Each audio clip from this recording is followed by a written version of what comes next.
Ashama akkam jirtu nagaa keessanii baga jiraattanii anis nagaa kiyya bakkuma jirti galanni rabbiif haa tolu alhamdulillah. Xiqqoo yaada wayiin ibsachuu fedhe viidiyoo kana kaleessa of waraabe jedhee xiqqoo sa'aatiin arganne biiziin ture. Yaadichi kiyya sunis OMN irratti hundeeffame jechuudha. OMN miidiyaa hawaasa bal'aa, miidiyaa uummata Oromoo ijaaf gurra qaroo qabsaayaa kan Oromoo hunda walitti fide, kan Oromoo fi Oromummaa warroota Oromummaa fi hin beeknes wal barsiise har'an tana baga hundeeffama waggaa 10ffaa keetii geesse baga itti geessan isiniin jedha. Hordoftoonni OMN fi dhaggeeffattoonni OMN qeerroo fi qarreen hayyoo fi dargaggoonni hundi keenuu baga itti geessan isiniin jedha.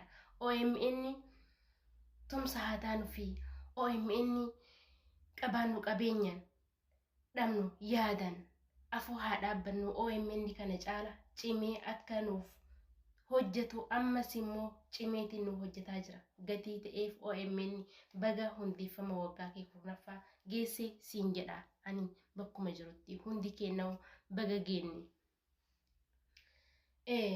OMN hanga OMN dhufe haga OMN dhufe namoonni hedduun dhaloonni qubeedha akkasumas kan dura jiranis keessattuu dhaloonni qubeedha. Hanga OMN dhufe anarraa hin jalqabee Oromummaa ofii bari. Oromummaa ofii hanga OMN dhufe bari. Anarraa jalqabee jechuudha. Kana yeroo isiniin jedhu sobaa miti dubbii dhugaati. OMN sagalee uummata Oromoodha ta'uudhaan Oromoo gamaa gamasii walitti fidee qabsoo ho'aa gochuu ture.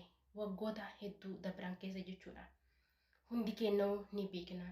Kanaafuu OMN nuuf haa jiraatu. Warroonni OMN deeggartan, warroonni OMN hin deeggarre hin jiru jedhee hin yaadu Oromoo ta'e.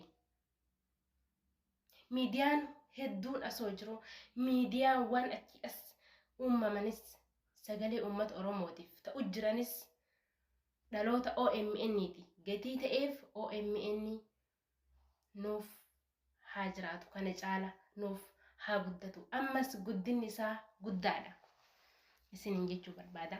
Kanaaf ani sababa jechuudha jaalala ani Oromummaa kiyya OMN irraan baradheen kan ka'e weelloo tokko Oromoo OMN'dhaaf weelliseen ture. Bara 2018 jechuudha. Walaloo fi yadaloo isaa bareechee walaloo isaa sirriitti gamaa gamasii walitti uumee naaf kenne qeerroon Oromoo tokko jechuudha. Oromiyaa keessa jiraata. Ani OMN jaaladha. OMN sagalee uummata Oromooti. OMN'dhaaf ani waan danda'uun yeroo sanii akkatti waa'een aartiitu sirriitti naaf hin galle garuu quuqama saba kiyyaaf qabu ittiin mul'ifachuudhaaf jaalala OMN'dhaan qabu ittiin mul'ifachuudhaaf sirba tokko OMN'dhaaf sirbee ture. Warroonni beektan ni beektan. Warroonni hin beeknes immoo kanaaf ani Oromummaa kiyya OMN irratti hin bare. Oromoon maal akka ta'e OMN irratti hin bare.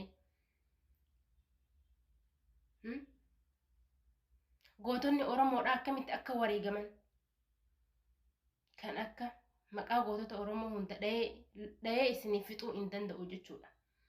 Ani nama hedduu uummata kiyyaaf nama hedduu quuqama Oromummaa kiyyaaf qabuudhaan kana beeku na beekaa kana hin beekne anatu keessa kiyya of beeka jechuudha. Kanaaf sirba kana irra deebi'eetiin xiqqoo irraa isiniif jedha.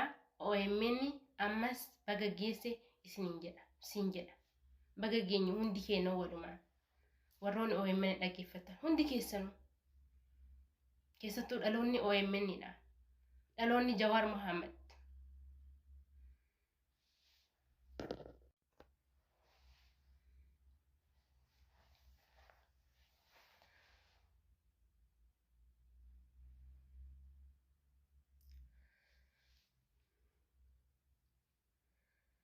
Bakkalcha urjii ifa tulluurraa daawwiti wareegamuun dabaase manni ofii ijaaratan da'oodha haqa uummataa situ hangaase miidiyaa hundeen dahaddaraaru diina sagaleedhaan waraanu OMN kennaa uummataati saffisa qilleensa Oromiyaati.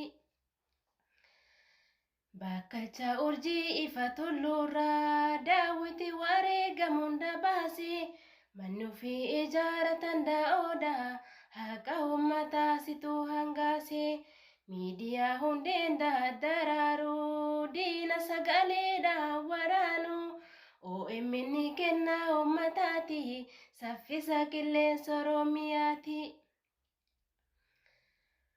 OMN maddan madaa sabaa mul'ista icciitii boolla keessaa OMN shiira haqa lammii sarbame yaftee ifatti baasta OMN finiinsitee qabsoo saba kee kun hundi bu'aa dhumakee OMN har'as sabni Oromoo falmate miidiyaa isaatti hirkatee OMN maddan madaa sabaa mul'ista icciitii boolla keessaa OMN shiira haqa lammii sarbame yaftee ifatti baasta OMN OMN OMN OMN OMN OMN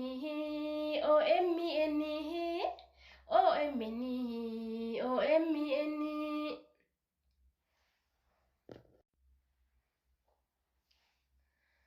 Kaabaaf kibbatti kaastee bahaaf dhiyatti dhaamtee lammii walitti waamtee dhugaa saba hangaastee summii dina facaastee adaan ishee mancaastee dhugaa saba hangaastee summii dina facaastee OMN OMN OMN OMN OMN OMN